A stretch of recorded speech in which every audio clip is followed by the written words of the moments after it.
There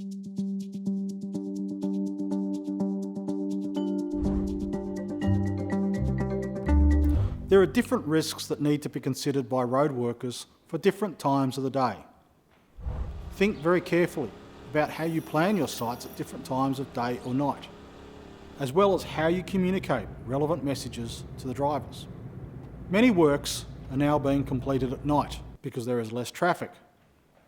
However, this introduces new risks to consider when undertaking your work. In daylight, various times of the day can introduce different problems.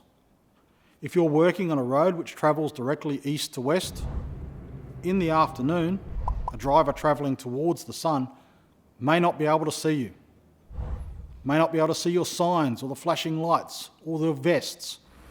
And at night, while the flashing lights on the vehicles may be more easily seen, it can be more difficult to determine exactly where they are or whether they're obscuring other signs. Flashing lights can draw the attention away from other devices. All your signs should be retroreflective, which means that they reflect the car's headlights back towards the driver.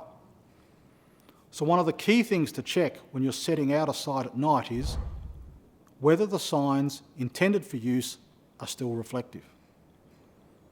When they are moved in and out of a transport vehicle, they can be scratched. The reflective surface can be damaged in such a way that the signs are no longer visible to drivers. This means that one of the most important tasks at your work site is ensuring that all the signs can be seen at night under the same conditions in which drivers will see them. It's not good practice if the sign looks great in the daylight but is completely invisible at night. In the same way, all the cones and other devices that are put out should have reflective strips on them.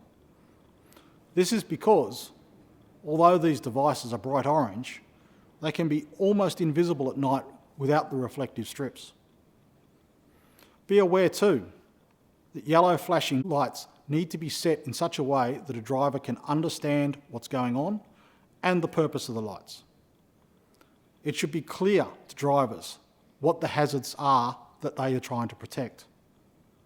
There are many instances where a crash has occurred at night, and unfortunately one of the biggest issues that is associated with road workers working very close to the road and being quite difficult to see. This can be because of the flashing lights and the reflective material on signs, cones and other devices. Road workers are always safer if all the risks associated with visibility are considered, including the way visibility is affected by working at different times of day: dusk, dawn and at night.